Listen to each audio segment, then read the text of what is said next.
d'un livre pour un Trump français. Mesdames et messieurs, nous avons maintenant une femme courageuse. On parle souvent de liberté d'expression. L'un des éléments majeurs de la liberté d'expression est d'avoir une presse libre, d'avoir une presse qui peut écrire ce qu'elle souhaite, qui peut déranger et effrayer le pouvoir.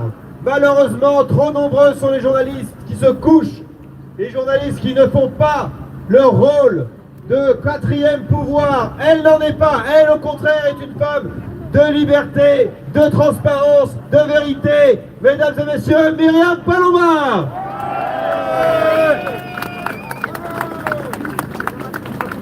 Bonjour à tous. Alors moi, la liberté d'expression, comment vous dire, je sais que ça n'existe pas en France. Aujourd'hui, je peux le dire sans avoir honte, sans être complotiste ou quoi aux caisses. J'en ai fait l'amère expérience. Nous sommes véritablement dans une dictature. Je vais vite vous raconter, moi, un peu. Vous savez, j'ai ouvert ma bouche pendant la crise sanitaire et on a demandé ma peau. Le cabinet de Brigitte Macron a demandé ma peau. J'ai dû partir de mon travail. Voilà, parce qu'il n'était pas question de parler de ça à ce moment-là. Mais pourtant, je ne pouvais pas faire autrement parce que j'avais les données sous les yeux, comme beaucoup de journalistes. Hein. Vous savez qu'il y a des journalistes comme Christine Kelly, comme Monsieur Lejeune, qui ont avoué qu'ils s'étaient autocensurés. Moi, je trouvais que c'était inadmissible de s'autocensurer à cette période-là parce qu'on avait besoin, c'était d'utilité publique. De devoir informer la population. C'était normal de prévenir la population sur les mesures sanitaires, sur les vaccins, etc. On avait déjà ces données-là quand on était journaliste. On savait même qu'on allait être confiné une semaine avant tout le monde. Donc c'était juste inadmissible que les journalistes n'ouvrent pas leur bouche à ce moment-là. Donc moi j'ai dû quitter mon travail. Autant vous dire que pour moi ça a été très violent. J'ai même fait un burn-out parce que du jour au lendemain vous êtes journaliste. Moi en plus j'avais un poste de cadre supérieur. J'avais quand même 60 journalistes sous ma responsabilité. J'étais considérée dans mon métier comme quelqu'un d'important.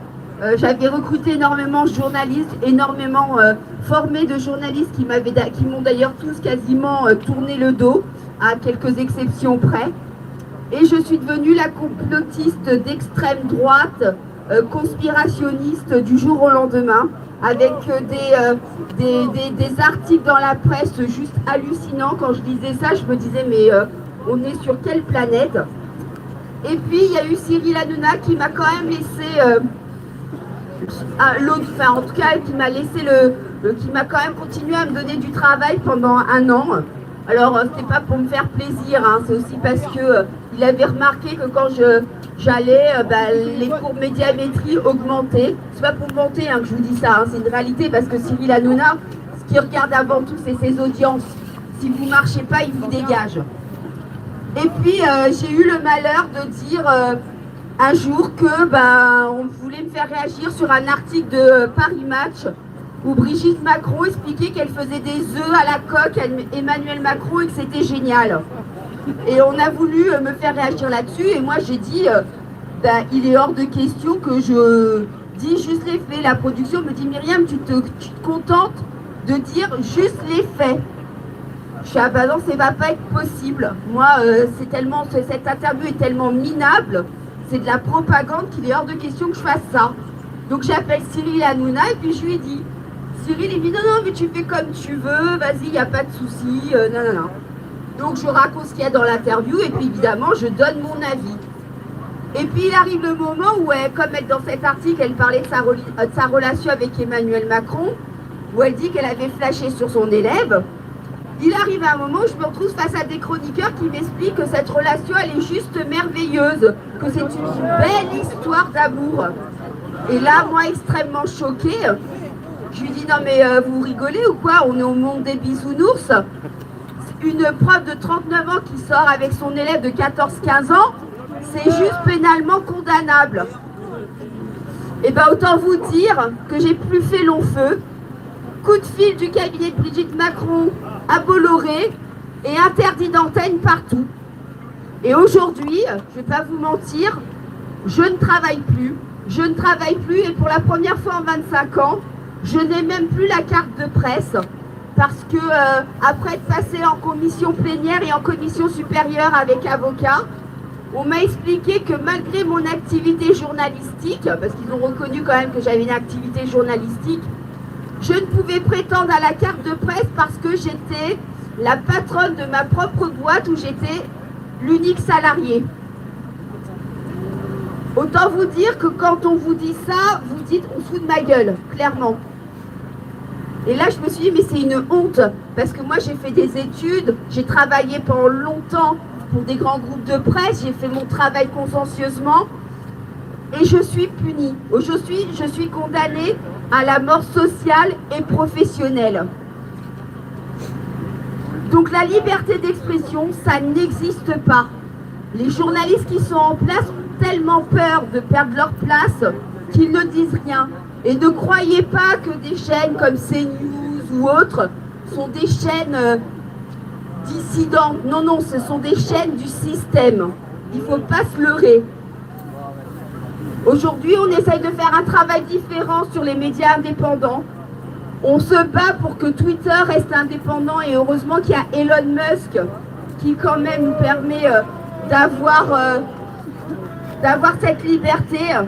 Aujourd'hui, la véritable information, vous la trouvez sur des journalistes sérieux qui sont sur les réseaux sociaux et on n'est pas très nombreux.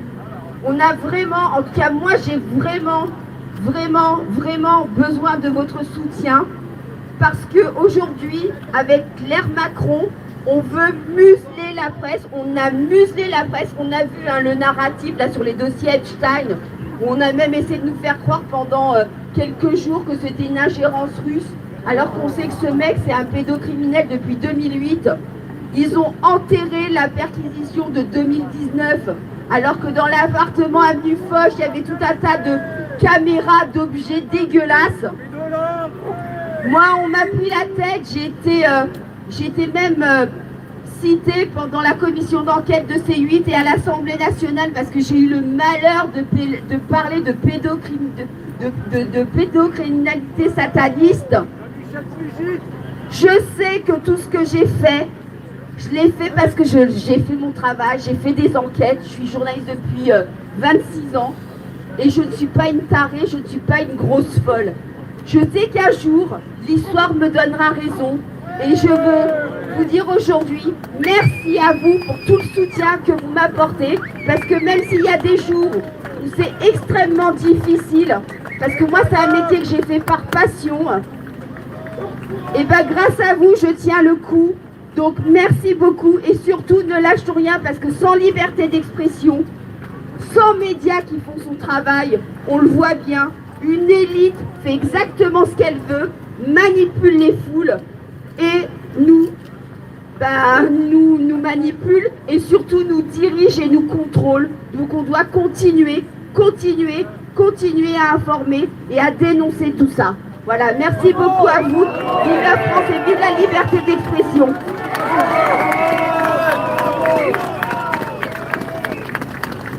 Merci à Myriam Palomba qu'on peut applaudir très fort. Plusieurs d'entre vous